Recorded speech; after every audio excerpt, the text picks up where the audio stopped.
Hey everybody, hope you're having a good Sunday. This is a late night video for me considering that it is Sunday.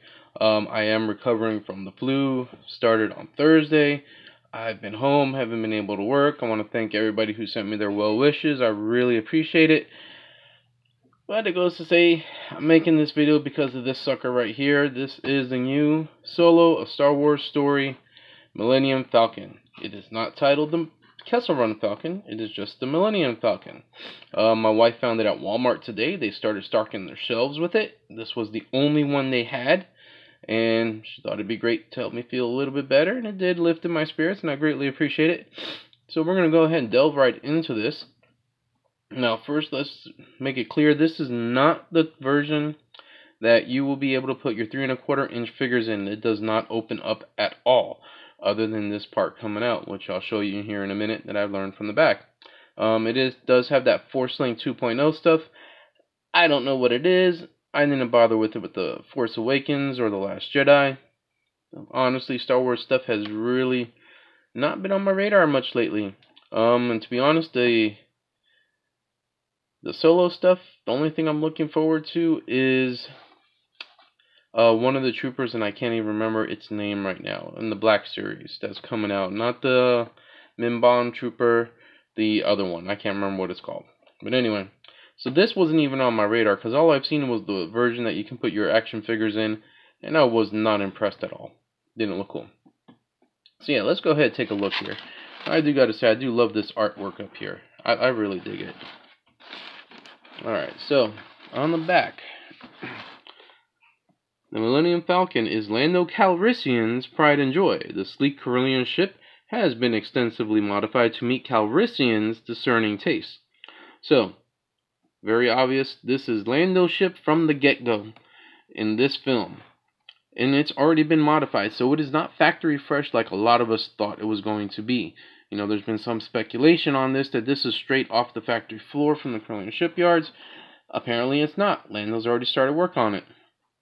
So we'll see what happens. This right here, once again, just verifies launch Millenium Falcon escape craft. So this is an escape craft that comes out from the front. I guess Han just never got it replaced. Will it get used in this film? More than likely. And then this one does have landing gear also. Not really bad retractable landing gear from what I'm seeing here. It looks a little bit more accurate than I've seen in previous models with those round things above the landing skids. So yeah, let's go ahead and open this up. Now this is very much in line with the TIE silencer toy that I got from Big Lots, and I posted a video about not too long ago. And I do have the silencer here for size comparison purposes, because you know I got this for gaming purposes. For model modifications, I am going to get the scale model. I'm not sure if I'm going to drop the $64 for the Bandai version that the images were just released and cut that sucker up, because that's a bit of cash to be spending. I might just wait for the Revell version, because Revell version, as far as my gaming goes, they do lend themselves better for 15mm gaming, especially that U-wing. If you are a 15mm gamer, I highly recommend getting the Revell U-wing while you can. The Bandai one, while it's far more detailed, it is a bit small. Alright, so let's open this up, and I do apologize if the camera shakes, and I don't think I have to put anything together. This is just coming straight out. Okay. Let's double check this box here. And it does have an instruction manual. And there is... what the heck is that? There is some piece of plastic inside the box. Let's try to get that sucker out. I don't know what this is. Oh, it's the escape shuttle. Okay. So yeah, very much like the TIE silencer packaging. It's pretty much just in there. We'll take a look. Cardboard, just toss it to the side. And let's go ahead and take a look at the escape pod first. Alright, so the escape pod itself, it's about how big it is. It is, I'll adjust the camera in a minute. It's looking like it is 1, 2, 3, 3 3/4 of an inch in length. At the widest over here, it's about the same, 3 3/4 from here to here, and in 1 2 3 1 2 3 yeah, 3 3/4 in length this way. Also, this is obviously, the top is supposed to have some wear on it, and you can see the darker area is painted here and here. The blue stripes right there with a little bit of wearing on it, not bad. Mold line right here, right across the front end, and I don't know what that is. I guess these are supposed to be lights, heating vents, I don't know, but it's very different than the version that I showed you with the Hot Wheels. So no, that is not a solo light, as my friend Shane called it. This is rubber. What the hell? This is like, no, this is foam. Look at this. This is foam. This whole thing is foam. I guess because it launches so that way it doesn't hurt a child. This here is the plastic, so that would explain why there's this mold line right here. Because this is foam. This is just straight up foam. Okay, have to take that into consideration if you're going to paint this. Oh, by the way, the retail price was $29.99. I'm sorry, no, $29.97. So if you know somebody with a Walmart discount card that is employed by Walmart, I highly recommend you get them to purchase this for you. Underneath, you do have 2 standard Phillip head screws, should you wish to take this apart. And it looks like right here, it's already dirty, straight out of the box. So yeah. I will say the foam does lend itself. I'm hoping it picks up here on camera. It has pitting on it, so it looks like it's already been in space. So yeah, that could be a little bit of a distraction because this has pitting on it, and these parts are nice and smooth. So no weathering on there. Alright, let's take a look at the Falcon itself. It's a pretty hefty size model for $29. And like I said, I'll measure it out. You can see I've got my glitchy part right there. It is, well, actually, you know what? On the back of the tie silencer, it did give the measurements. And on the back here, let's take a look. I don't see any measurements for this sucker.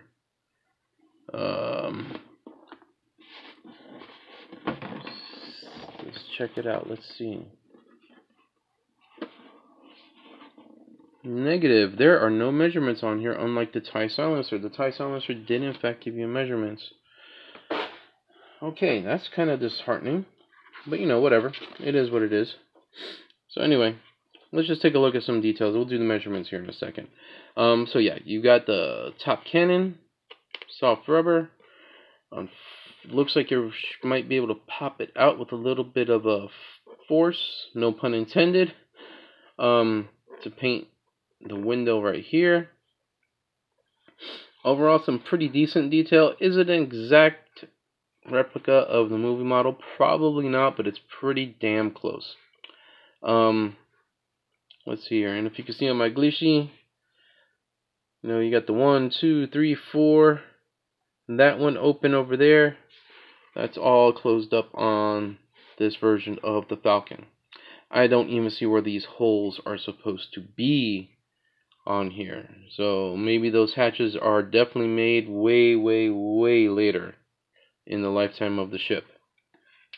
Alright, so you got the forward nacelles here. Again, very basic detailing. Well, what do you expect? Because this is a toy meant to be handled by children quite frequently. This part right here, because the escape pod goes in, was kind of expected. Thought maybe they'd have some detail in there, which they do a little bit up to here. And they even have some, I'm not sure if my camera will pick it up. Let me see if I can adjust the light to show you. No, it's going to blank it out. But even in here, in this mandible part here, and on the top of it, again, it's not going to show up on the camera. Oh, there we go, a little bit. You can see they did do some detailing up in there. There we go, that'll show it better. So yeah, on both sides, there is detailing on the inside of here. So that is there. We'll go ahead and look around. Again, same, the very basic of basic details. Looks like there was a little bit of patchwork right here already, since that one is off center. Of course, these hatches don't open, they don't come out. The rear engine nacelle, good opportunity for you to do some engine glow paint work on here. You've already got the base color on there, so it'd just be a matter of maybe a matte clear coat real quick just to cover it up, or a satin clear coat. Then layer it up and then do a gloss finish on top. There you go. Okay, for the ventral ports, air ducts, again the typical Starship filth going this way, this way, this way. I don't agree with it, but it is what it is. I do like the detailing on here. It is very nice. It really is very nice how they got those vents on there. And there even is some weathering on here, some of the filth, the carbon buildup on here. I know my camera can't pick it up so well, but it is on there. It actually does look very nice. Again, this is a toy for children. It's not a collectible. So normally what you would have is some buildup right here, and of course over here, heavily in these areas right here, because you know it's just coming down. Okay, and weathering, more weathering. Like I said, it doesn't look too bad, and these are I believe this is the hatch from Empire Strikes Back. I believe those two were there. I think those are the two, and here's the other one. This one actually has the lid on it, the hatch cover, whereas the other two in the films did not. Alright, so let's look at the bottom side. And once again, so this little thing, in case you're wondering, I've just found out is the force link sucker attachment, whatever it is. No painting on the bottom, but again, when you're playing with this, you know, when you're a kid, you're playing like this. You're not showing the bottom side, so I can understand that. So it does have a dorsal gun, which, like I said, I think it can come off. We'll figure it out. Not bad detail on that gun. It's not the greatest, but it's there. So you're wondering about the landing skids. So I guess in this version, instead of just one, it has two on the rear. On the rear ones. I don't know, we'll have to see in the movie. It's got a lot of landing skids. That's kind of crazy. So you've got dual here, dual here. So 2, 4, 5, 6, 7 landing skids. Yeah,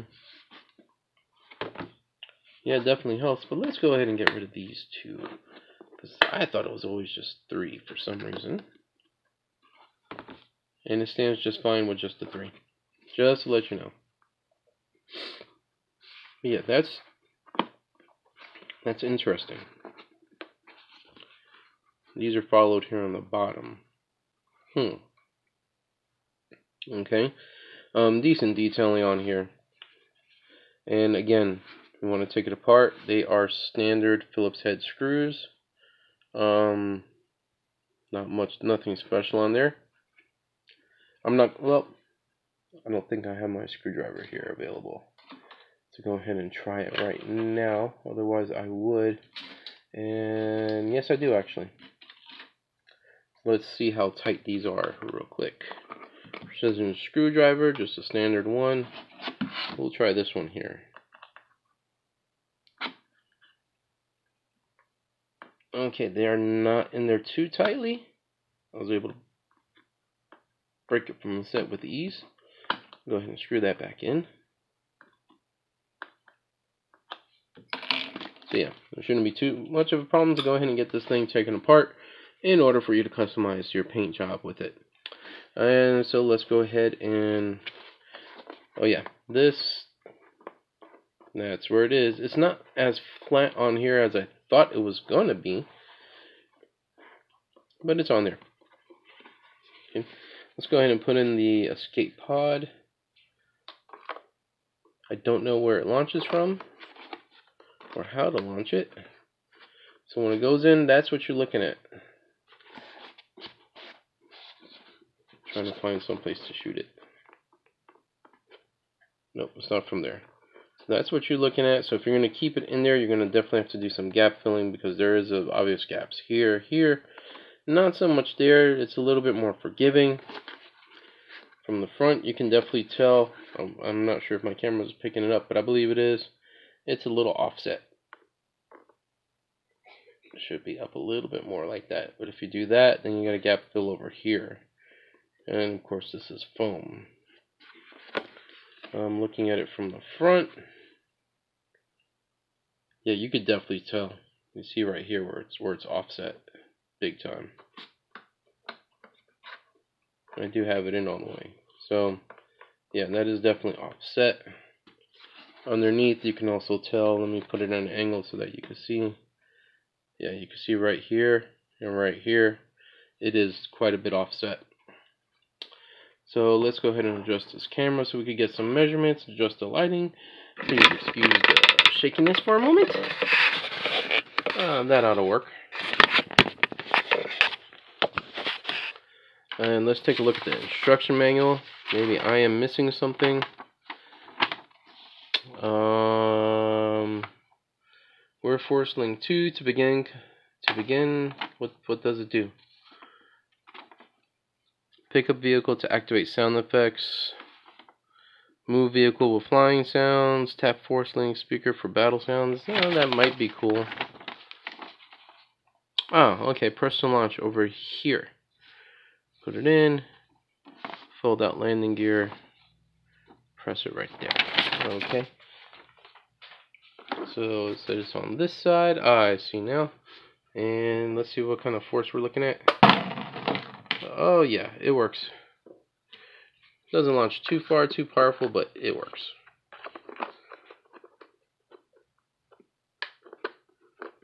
Yeah, it's unfortunate. You put it in and it just kind of plops right down.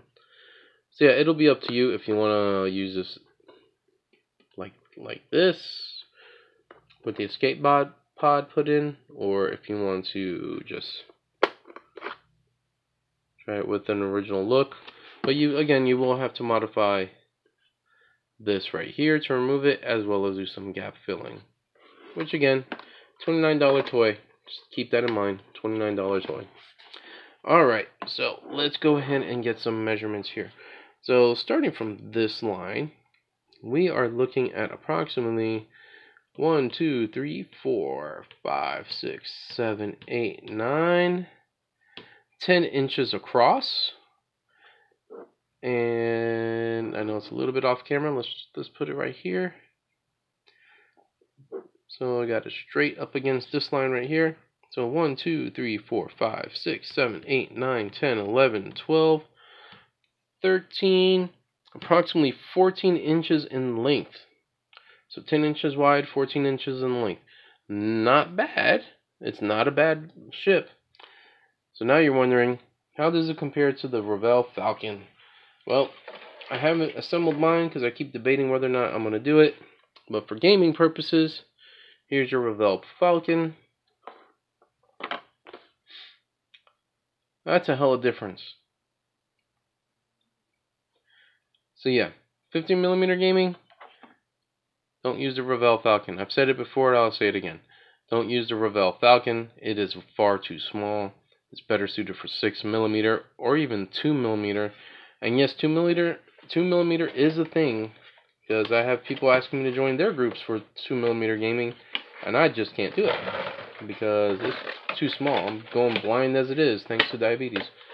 So, yeah. Alright, so let's look at, in relation to, we'll do another adjustment here of the camera. Trying my best, guys, trying my best. I'm not in top form. Alright, so the tie silencer toy. Jesus Christ, that tie silencer is huge compared to this thing. Now remember, I did say that I would use this tie silencer either as a heavy gunship or a troop transport because of how large it is. And don't get me wrong, I do like it. I like it very much. But compared to the Falcon, you're definitely got some scale issues going on. This Falcon should be far larger. This Falcon should actually be, in relation to this, about like this, I believe. This is some Gleeshy, I don't know what this is. My wife found this also at the thrift store. Really cool. I'm using it as a paint reference. But yeah, this sucker's huge. It was only like $2. Don't know where it's from, but anyway, yeah. So yeah, the tie silencer is way bigger than what it should be for 15mm gaming, but it's great for 15mm gaming. So again, unless you're playing Star Wars and you got somebody that's really strict about the scale of these ships, you're not going to use these two on the table and get away with it, because they probably will be an asshole about it. But speaking of gaming, let's go ahead and adjust the camera one more time so we can do the usual miniature figure comparisons. Alright, here we go. Again, I do apologize for the lighting. So, obviously, Star Wars Legion figure, way too big. You know what? We'll go ahead and put this like this. So yeah, way too big unless you're going to use this as a single person piloting type ship. It's definitely not going to be a transport. Well, it could be a transport, but it'll probably be a heavy bomber. Okay, and just for the sake of argument, got one of my Infinity Biodroid. I can't remember what it's called. I've had it for a couple years. Anyway, that's for the 28mm crowd. 28, 25mm custom towel I made out of bits. You can see it work a little bit better, but again, it would be a single seater, and this whole thing would have to be, the cockpit would have to flip up like it does in the toy. So yeah, this is not going to work for this either, unless you want it to, which it can. Don't ever let anybody tell you that it's not good for this. Even though I just did with the Revell Falcon, but that's pretty much a fact there. Then, you know, just for giggles, an EM4 mech, which it could work. It's not going to be a pilot or anything, but it could be just basically a mech, a war droid, coming in to defend the ship. Hey, and look, it even matches the color somewhat. So, usual 15mm thing. Once again, this is hit or miss. So I've got the 3 standards I use. Go to Clan by Coruscant Miniatures. Shular Merc by Rebel Minis. And the now defunct Salamander Infantry from the Rangers Project. You know, you can't get these anymore. Ben, I'm still waiting. No, just playing, Ben. I know you got things going on. So do I. So anyway, so in all honesty, let's start with the Shular Merc. Okay, Shular Merc. Put it up there. I can see a pilot, co-pilot, possibly one other crew member in here. So yeah, it could work. Again, we're playing fictional games in fictional universes of fictional wars with fictional characters. Use your imagination. And yeah, we'll put him right here for now. Then the Coruscant guy is a bit too chunky, so again, you're looking at more like a single pilot issue, possibly 2, not a 3rd, in my opinion. This is just my opinion. You can stat out your ship any way you want. Ideally, however, I am thinking that a true 15mm, such as the Salamander Infantryman is, 15mm from head to toe, would be an ideal choice if you were doing like a display diorama piece with this. Because I can easily see the full 4-man crew in here. Pilot, co-pilot, gunner, and communications specialist in there. And we'll just go ahead and do this over here. Because the entry ramp should be here. I'll just take my camera off the thing. Hold on one second. There we go. Sorry about that. So yeah, if we take the True 15, yeah, he's going to work there. The more heroic size one. He's a little big. And our Shular Merc. Yep, he's going to hit his head. He's definitely going to hit his head on the bulkhead before he even gets to the landing ramp. To the loading ramp, I should say. But again, fictitious worlds. Use your imagination. But I do like the salamander using this. So for my gaming, I think I will use this as a salamander's ship. But that's up to you. You game how you want. You be happy. As long as you're happy, that's all that matters. Alright guys, well this is, like I said, a late night video for me because I have had the flu. I need to get back in bed. I'm not feeling too well. So yeah, hope you enjoyed it. Let me know what you think. If you pick one up, let me know your thoughts, what you think it can be improved on. I'm just showing you the video of what it is. You form your own opinion. And have a good one, everybody. Force be with you. Later.